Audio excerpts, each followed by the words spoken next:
Hello दोस्तों, welcome back to my channel. Graduation point पे आपका स्वागत है। आज हम लोग डिस्कस करने वाले हैं school management and leadership semester third का पेपर फर्स्ट, जिसके अंतर्गत चैप्टर नंबर 23 है आपका NEP 2020 के बारे में बात करेंगे। चलिए तो शुरू करते हैं। राष्ट्रीय शिक्षा नीति 2020 को भारत सरकार द्वारा 29 जुलाई 2020 को केंद्रीय मंत्रिमंडल द्वारा मंजूरी दी गई थी। तो इसमें अगर ऑब्जेक्टिव या सब्जेक्टिव आप दोनों टाइप के क्वेश्चन इसमें हल होंगे। आपको क्या करना है, आप सिर्फ एक बार वीडियो देख लेंगे तो आपको क्लियर हो जाएगा कि क्या लिखना है या क्या टिक करना है। तो इसके अंतर्गत क्या हुआ था कि ये नीति जो है 34 वर्ष पुरानी राष्ट्रीय शिक्षा नीति 1986 को प्रतिस्थापित करेगी। इस राष्ट्रीय शिक्षा नीति में भारत द्वारा 2015 में अपनाए गए सतत विकास एजेंडा 2030 के जो लक्ष्य थे 4 SDG 4 बोलते हैं इसको, में परिलक्षित वैश्विक शिक्षा विकास के एजेंडे को अपनाया गया है, जिसके अनुसार विश्व में 2030 तक सभी के लिए समावेशी, समान गुणवत्ता युक्त शिक्षा सुनिश्चित करने और जीवन पर्यंत शिक्षा के अवसरों को बढ़ावा दिए जाने के लक्ष्य को ध्यान में रखा गया है।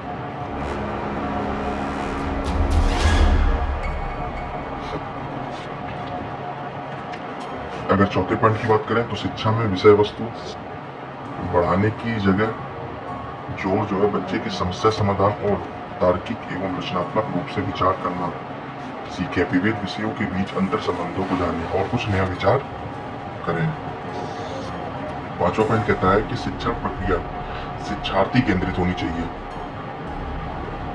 जिज्ञासा, खोज, अनुभव और संवाद के आधार पर संचालित हो, लचीली और देखने समझने में सक्षम और रुचिपूर्ण हो, ताकि शिक्षार्थियों के जीवन के सभी पक्षों और क्षमताओं का संतुलित विकास हो सके। अब आप सोच रहे हो शिक्षार्थी केंद्रित, देखिए पहले शिक्षा क्या थी कि विषय केंद्रित होती थी, उसमें सिलेबस फिक्स होता था और उसमें इस बात का ध्यान नहीं रखा जाता था कि बच्चा क्या समझ पा रहा है और क्या नहीं समझ पा रहा है। लेकिन अब शिक्षार्थी केंद्रित है, बच्चे के अकॉर्डिंग उसकी जिज्ञासा, खोज, अनुभव आदि को ध्यान में रखते हुए पाठ्यक्रम इस तरह से निर्धारित किया जा रहा है। छठवें पॉइंट की ओर आ जाते हैं। NEP 2020 21वीं शताब्दी की पहली नीति है, जिसका लक्ष्य हमारे देश के विकास के लिए अनिवार्य आवश्यकताओं को पूरा करना है, साथ साथ भारत की परंपरा और सांस्कृतिक मूल्यों के संरक्षण को बरकरार रखते हुए 21वीं सदी के लिए आकांक्षात्मक लक्ष्यों को हासिल करना है।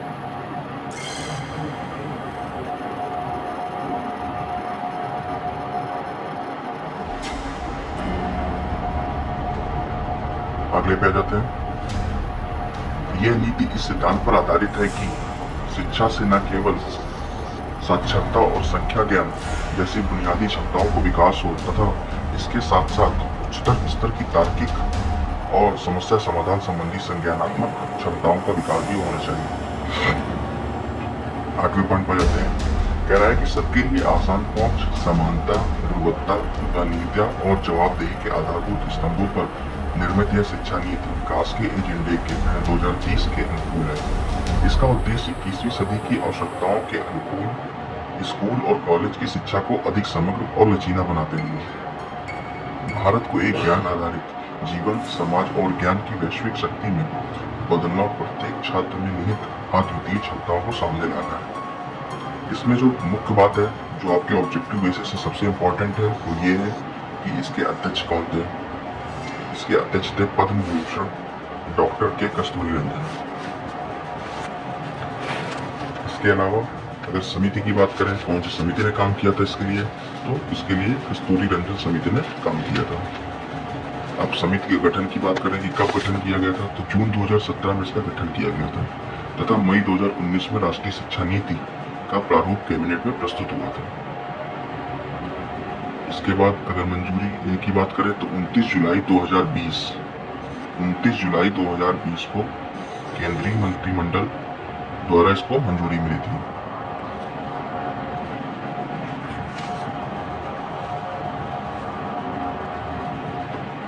फिर अगर शिक्षा मंत्रालय के बात करें तो मानव संसाधन विकास मंत्रालय, ह्यूमन रिसोर्स डेवलपमेंट डिपार्टमेंट, इसको पहले MHRD भी कहते थे, इसका नाम बदलकर शिक्षा मंत्रालय कर दिया गया। ये बहुत इंपॉर्टेंट बात है ये शिक्षा मंत्रालय से कर दिया गया है। क्वेश्चन ऑब्जेक्टिव बेसिस में पूछा जा सकता है आपसे कि MHRD का फुल फॉर्म पूछा जा सकता है कि MHRD का क्या है, तो ministry of human resources development.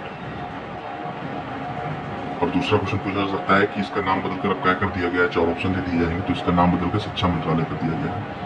जिसका उद्देश्य आपसे पूछा जा सकता है कि उद्देश्य क्या है, तो उद्देश्य शिक्षा और सीखने पर पुनः अधिक ध्यान आकर्षित करना है। शिक्षा और सीखने पर पुनः अधिक ध्यान आकर्षित करना है।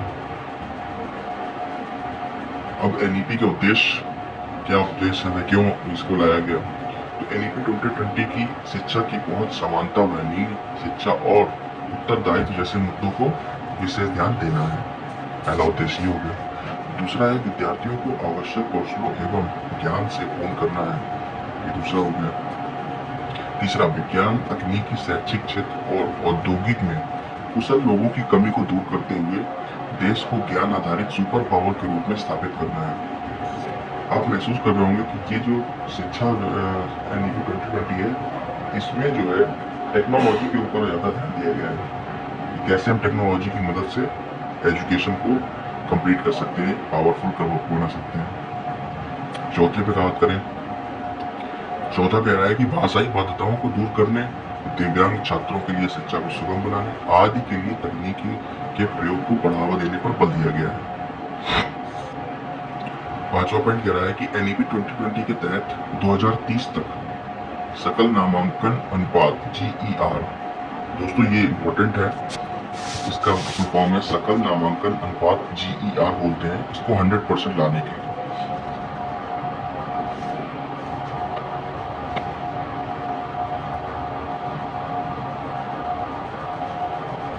इसके बाद छठे पॉइंट पर जाते हैं। छठा पॉइंट कह रहा है केंद्र राज्य सरकार के सहयोग से शिक्षा के क्षेत्र में GDP को 6% सार्वजनिक व्यय का लक्ष्य रखा गया है। दोस्तों ये आपसे ऑब्जेक्टिव में पूछा जा सकता है कि सरकार ने कितना GDP का परसेंटेज सार्वजनिक व्यय लक्ष्य रखा गया है।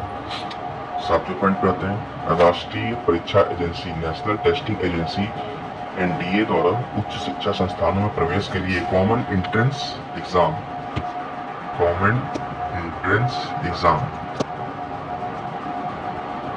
को ऑफर होगा। ये हो गया सातवां पॉइंट आपका।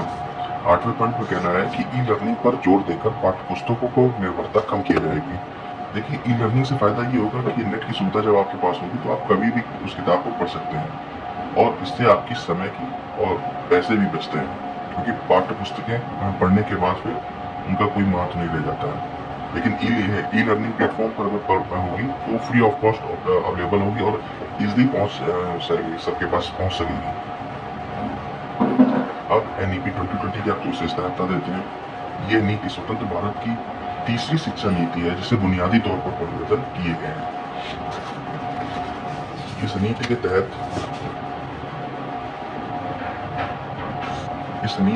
शैक्षिक क्षेत्र को टेक्नोलॉजी से भी जोड़ा जाएगा, जिसमें आप सभी स्कूलों को अधिक से अधिक डिजिटल उपकरण दिए जाएंगे।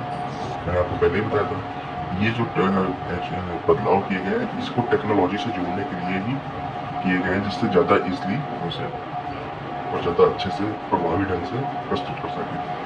तीसरा क्या कह रहा है, तीसरा कह रहा है इस नीति में सभी प्रकार की विषय वस्तु को प्रमुखता इस क्षेत्र की क्षेत्रीय भाषा में भी ट्रांसलेट किया जाएगा, जिससे क्षेत्र में क्षेत्रीय भाषा को बढ़ावा मिल सके। चौथा पॉइंट बोल रहा है कि 6वीं कक्षा में बच्चों के लिए व्यावसायिक परीक्षण इंटर्नशिप प्रारंभ की जाएगी, यानी एजुकेशन के साथ साथ बच्चों को जो है बिजनेस का भी ज्ञान दिया जाएगा, जिससे लोग सरकारी नौकरियों की तरफ ज्यादा रुझान न रखें, प्राइवेट की ओर भी ज्यादा ध्यान दें। वर्तमान शिक्षा नीति में 10+2 को बदलकर 5-3-3+4 के पैटर्न को अपनाते हुए स्कूली शिक्षा को 15 साल का कर दिया गया है। छठवां कह रहा है समान और समावेशी शिक्षा को सुनिश्चित करने के लिए देश में जेंडर एजुकेशन को NEP में शामिल किया गया है।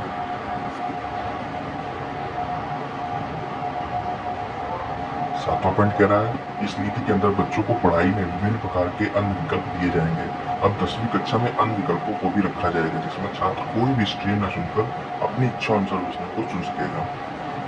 इसका मतलब ये है कि बच्चों में पहले क्या होता है, फिक्स होता है कि आपको संस्कृत लेनी है या कंप्यूटर लेनी है या अन्य सब्जेक्ट लेनी है, तो कम ऑफर होते थे, लेकिन अब आपको काफी सारे ऑफर्स रहेंगे। आप अपने अकॉर्डिंग सब्जेक्ट को चूज कर सकते हैं, कोई स्ट्रीम से मतलब नहीं रहेगा।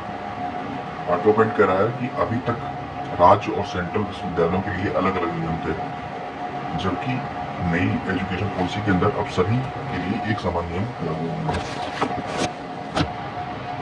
आठवां पॉइंट नवम कह रहा है कि सभी स्कूलों में सकल अनुपात बढ़ाने के लिए दूरस्थ एवं मुक्त शिक्षा का विस्तार किया जाएगा। एक पॉइंट अगर मैं आपको और बता दूं तो वो है मूल्यांकन मानदंड को योगात्मक मूल्यांकन में बदलकर औपचारिक व नियमित मूल्यांकन में बदला जाएगा। मूल्यांकन के उद्देश्य के लिए एक नया राष्ट्रीय मूल्यांकन केंद्र भी स्थापित किया जाएगा। अब एनईपी 2020 के सिद्धांत करते हैं।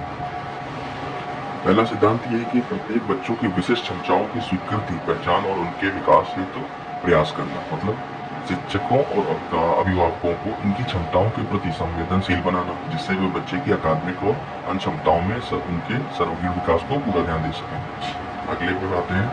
अगला पॉइंट कह रहा है कि बुनियादी साक्षरता संख्या ज्ञान को सर्वाधिक प्राथमिकता देना। अब इसका क्या मतलब है? इसका मतलब है कि जिससे सभी बच्चे कक्षा 3 तक साक्षरता और संख्या ज्ञान साक्षरता और संख्या ज्ञान जैसे सीखने के मूलभूत कौशलों को हासिल कर सकें।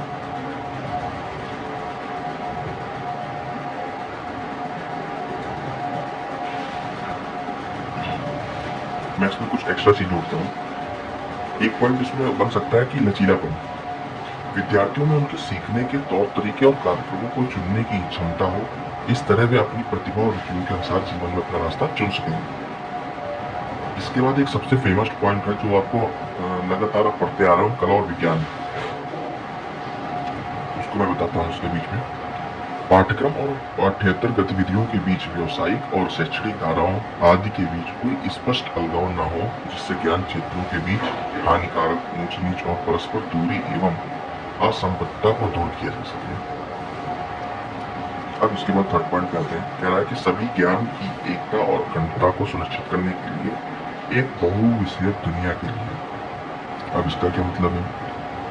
इसका मतलब ये है कि विज्ञान, सामाजिक विज्ञान, कला, मानविकी और खेल के बीच एक बहुविषयक माने मल्टी डिसिप्लिनरी और समग्र शिक्षा का विकास करना। अब इसके बाद आ रहा है कि अवधात्मक समझ पर जोर ना कि करटत पद्धति और केवल परीक्षा के लिए पढ़ाई करना। इसका मतलब ये है कि आपको कॉन्सेप्ट बेस्ड पढ़ाई एजुकेशन दी जाए, जिससे कि आपकी तार्किक सोच का विकास हो सके, ना कि केवल रटंत विद्या पर ज्यादा फोकस नहीं किया जाएगा। पांचवा कह रहा है कि रचनात्मक और तार्किक सोच। अब इसका क्या मतलब है? इसका मतलब यह है कि आप तार्किक निर्णय लेने और नवाचार को प्रोत्साहित करना। मतलब कि इस एजुकेशन से आपके अंदर रचनात्मक क्षमता एवं आप तार्किक सोच एवं निर्णय ले सके, इस तरह से इसमें शिक्षा में विकास किया जाएगा। छठवां कह रहा है बहुभाषिकता और अध्यापन के कार्य में भाषा की शक्ति को प्रोत्साहन देना। इसके बाद तकनीकी के यथासंभव उपयोग पर जोर। अध्ययन अध्यापन के कार्य में भाषा संबंधी बाधाओं को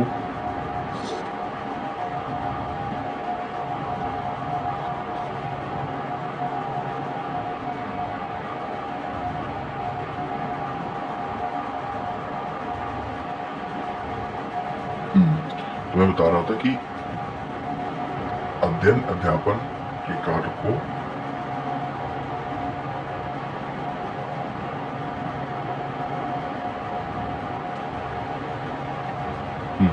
तो अध्ययन अध्यापन के कार्य में भाषा संबंधी जो भी बाधाएं हैं उनको जो है दूर किया जाएगा, एवं दिव्यांग बच्चों के लिए शिक्षा को सुलभ बनाने में और शैक्षणिक नियोजन और प्रबंधन में जोर देना।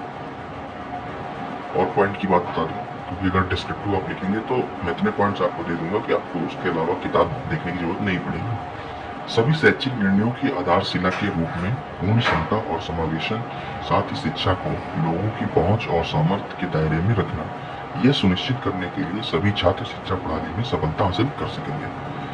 एक और पॉइंट दे देता हूँ, विद्यालय शिक्षा से उच्चतर शिक्षा तक सभी स्तरों के शिक्षा पाठ्यक्रमों में तालमेल, प्रारंभिक बाल्यावस्था देखभाल तथा शिक्षा को देखना, ये भी इंक्लूड किया जाएगा। शिक्षकों और संकायों को सीखने की प्रक्रिया का केंद्र मानना, उनकी भर्ती और तैयारी की उत्कृष्ट व्यवस्था, निरंतर व्यावसायिक विकास और सकारात्मक कार्य वातावरण और सेवा की स्थिति को भी ध्यान रखा जाएगा। आखिरी पॉइंट, गुणवत्तापूर्ण शिक्षा और विकास के लिए उत्कृष्ट स्तर का शोध कराना। ये सब चीजें आप इसमें लिखेंगे। अब NEP 2020 के विषय की बात कर लेते हैं।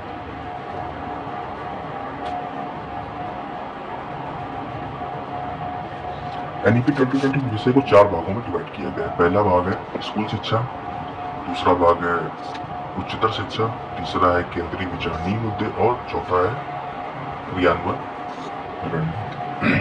अब इनमें जो है 4 स्टेज में बांटा गया है। पहली है फाउंडेशन स्टेज, इसमें 3 से 8 साल तक के बच्चों को रखा गया है। 3 साल के बच्चों की प्रिय शिक्षा को शामिल किया गया है, जिसे प्रारंभिक बाल्यावस्था या देखभाल शिक्षा भी बोल सकते हैं। 2 साल की जो शिक्षा बचती है इसमें, उसमें विद्यालय शिक्षा को रखा गया है। फिर उसके बाद आती है प्रीपरेटरी स्टेज, 8 से 11 साल के बच्चों के लिए, कक्षा 3 से कक्षा 5 तक के लिए। फिर आती है थर्ड मिडिल स्टेज, इसमें 6 से 8 तक के बच्चों को शामिल किया गया है। और चौथी में सेकेंडरी स्टेज, इसमें कक्षा 9 से 12 तक के बच्चों को शामिल किया गया है। अब मैं थोड़ा सा इसको एक्सप्लेन करता हूँ कि क्या है सब। देखिए, प्रारंभिक बाल्यावस्था देखभाल और शिक्षा सीखने की नींव है। फिर दूसरा बात पे आते हैं, सीखने के लिए तात्कालिक आवश्यकता और पूर्व शर्त। इसमें जो बच्चों ड्रॉप आउट बच्चों की संख्या है, इसको कम करने के लिए सब किया गया है। ठीक है, अब इसके आगे बढ़ते हैं और इससे लाभ क्या क्या हो रहे हैं NEP 2020 के आने से। तो लाभ हो रहा है कि NEP के माध्यम से शैक्षिक क्षेत्र में तकनीकी को बढ़ावा दिया जा रहा है। पहला पॉइंट है, NEP के माध्यम से शैक्षिक पाठ्यक्रम में भाषाओं को लेकर कई विकल्प कर दिए गए हैं। आप अपनी क्षेत्रीय भाषा में भी इसको पढ़ सकते हैं। तीसरे की बात करते हैं तो NEP 2025 तक सभी प्राथमिक विद्यालयों में कक्षा 3 तक के सभी विद्यार्थियों के लिए संख्यात्मक ज्ञान एवं साक्षरता को प्राप्त करने के लिए एक राष्ट्रीय मिशन की योजना तैयार की जाएगी। चौथे पे आ जाता है। चौथा कह रहा है कि स्वास्थ्य नीति के तहत विद्यार्थियों के स्वास्थ्य पर भी ध्यान दिया जाएगा, जिसके साथ छात्रों के लिए स्वास्थ्य कार्ड भी बनाए जाएंगे, जिससे उनकी सेहत पर भी ध्यान दिया जा सके। शैक्षिक पाठ्यक्रम में भारतीय प्राचीन भाषाओं को पढ़ने का भी विकल्प छात्रों के समक्ष रखा जाएगा, जिससे बच्चे जो है प्राचीन भाषाओं का भी अध्ययन कर सकते हैं। छठवां कह रहा है कि NEP के अंतर्गत शिक्षकों को समय समय पर उनके कार्य प्रदर्शन के आधार पर पदोन्नति भी दी जाएगी। इस शिक्षा नीति में न सिर्फ बच्चों के ज्ञान के लिए बल्कि शिक्षकों का भी ध्यान दिया जाएगा। NEP में 2030 तक अध्यापन के लिए B.Ed की जो डिग्री है, अभी 2 साल की है, 4 सेमेस्टर, तब 4 वर्ष की होगी, न्यूनतम डिग्री योग्यता में शामिल कर दिया जाएगा। यानी 2030 तक B.Ed का जो कोर्स है वो 4 साल का हो जाएगा। 8वें पे जाते हैं। NEP के अंतर उच्च शिक्षा से संबंधित जो MPhil की डिग्री समय है, इसको समाप्त कर दिया जाएगा। विद्यार्थियों को जिस क्षेत्र में अधिक रुचि है, जैसे खेल, कला, बॉक्सिंग आदि में विद्यार्थियों को बढ़ावा दिया जाएगा। यानी केवल किताबी ज्ञान ही नहीं दिया जाएगा, इसके अलावा आपका जिसमें भी रुचि है आप उसकी भी शिक्षा प्राप्त कर सकेंगे। विद्यार्थियों पर पढ़ाई का बोझ कम करने के लिए AI आर्टिफिशियल इंटेलिजेंस सॉफ्टवेयर के इस्तेमाल किया जाएगा, जो शैक्षिक पाठ्यक्रम में किया जाएगा, जिससे आपने सुना ही होगा, इस समय चल रहा है ChatGPT, वो भी एक तरीके का AI टूल है, आर्टिफिशियल इंटेलिजेंस। आप उस पर कुछ भी टाइप करेंगे तो आपको सर्च करके वह लिख के देगा, आपको सिर्फ उसको पढ़ लेना है। 10वें नंबर पे जाते हैं। विद्यार्थियों को ऑफलाइन और ऑनलाइन माध्यम से भी पाठ्यक्रम उपलब्ध कराए जाएंगे। यानी केवल किताबों पर ही निर्भरता नहीं रहेगी, आप उसको कहीं से भी ऑफलाइन ऑनलाइन के माध्यम से आपको उपलब्ध रहेंगे। 10वें पे आ जाते हैं। कह रहा है कि बोर्ड एग्जाम का बोझ कम करने के लिए बोर्ड परीक्षाओं की रूपरेखा को भी बदला जाएगा, जिससे एक साल में 2 बार छात्रों की परीक्षाएं की जाएंगी, जिससे बच्चों पर लोड ना पड़े। अब लास्ट में आ जाते हैं, NEP 2020 की कमियां क्या है, क्या क्या कमियां इसमें है जिन पे अभी सुधार नहीं हो पाए हैं।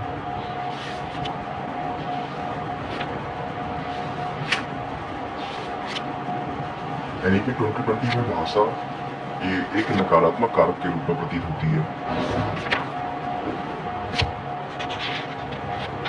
अर्थात ये जो लैंग्वेज का इशू है ये एक बड़ा इशू बन के आ रहा है। अगले पॉइंट पर जैसे भारत में असंतुष्ट शिक्षक और छात्र अनुपात की समस्या है, इसलिए प्रत्येक विषय के लिए अकादमिक संस्थानों में मातृभाषाओं को प्रस्तुत करना एक समस्या है। ये केवल इसलिए क्योंकि एक सक्षम शिक्षक होना कई बार चुनौतीपूर्ण होता है, ये बात सच भी है कि एक सही टीचर होना बहुत कठिन का टास्क है। तीसरा कह रहा भारत सरकार चीन, जर्मनी, फ्रांस जैसे अन्य देशों के कदमों पर चलना चाहती है, जहां विदेशी छात्रों को देश को बेहतर समझने के लिए देश की भाषा सीखने की आवश्यकता होती है। और भारत में सक्रिय 22 भाषा है। भारत में 22 भाषाएं हैं और अन्य देशों की तरह एक भी राष्ट्रीय भाषा नहीं है। अपने देश में आपको मालूम होगा कि 22 भाषाएं हैं। अगर नहीं मालूम है तो आपके पास जो भी इंडियन करेंसी है उसके पीछे आप देखेंगे तो उसमें 22 भाषाओं में उस करेंसी का नाम दिया होगा। चौथे भी बात करें तो NEP नीति समाज के वर्गों के मतभेदों को और बढ़ाएगा। 5वें पॉइंट पे जाते हैं। 5वां पॉइंट है सरकारी विद्यालयों में संबंधित विद्यार्थियों को क्षेत्रीय भाषा में पढ़ाया जाएगा। निजी संस्थानों में विद्यार्थियों को प्रारंभिक कक्षाओं में अंग्रेजी से परिचित कराया जाएगा। तो दोस्तों उम्मीद करता हूँ कि आपको वीडियो अच्छी लगी होगी। अच्छा, इन्हीं में से मैं तो आपको 4-5 ऑब्जेक्टिव क्वेश्चन भी करा देता हूँ जो इन्हीं से इसी NEP से बनकर बनेंगे। चलिए, राष्ट्रीय शिक्षा नीति 2020 की प्रस्तावित समिति का नाम क्या था? तो आपको मालूम है कि वो कस्तूरी रंजन समिति थी। राष्ट्रीय शिक्षा नीति 2020 में विषयों को कितने भागों में बांटा गया है? तो जैसा कि मैंने अभी आपको बताया कि 4 विषयों में बांटा गया है। अब अगला क्वेश्चन कह रहा है कि NEP 2020 को भारत सरकार ने मंजूरी कब दी? अब इसको मैंने शुरुआत में ही बताया था कि 29 जुलाई 2020 को आपको भारत सरकार ने मंजूरी दी थी। इसके बाद वर्तमान शिक्षा नीति के पैटर्न में स्कूली शिक्षा को कितने साल का किया गया है? तो अब वर्तमान शिक्षा नीति के पैटर्न में 15 साल की शिक्षा कर दी गई है। तो ये कुछ थे छोटे छोटे से ऑब्जेक्टिव। आप इस वीडियो को अगर देखते हैं तो आपको महसूस भी हो रहा होगा कि जो भी ऑब्जेक्टिव इस चैप्टर से बन सकते हैं वो आपको बड़े आराम से हो जाएंगे, क्योंकि आपने जब डिस्क्रिप्टिव पढ़ रखा है तो ऑब्जेक्टिव आपके इसी से बनेगा, कहीं बाहर से नहीं बनेगा। तो दोस्तों, अब ये वीडियो आपको कहाँ से मिलेगी? आपको मेरी प्लेलिस्ट चेक करनी है, उसमें BEd नाम से सेमेस्टर वाइज फोल्डर्स बने हुए हैं, उस पर मैं आपको सेमेस्टर वाइज वीडियोस आपको वहीं पर मिलेंगे। ओके, मिलता हूँ अगले वीडियो में। धन्यवाद।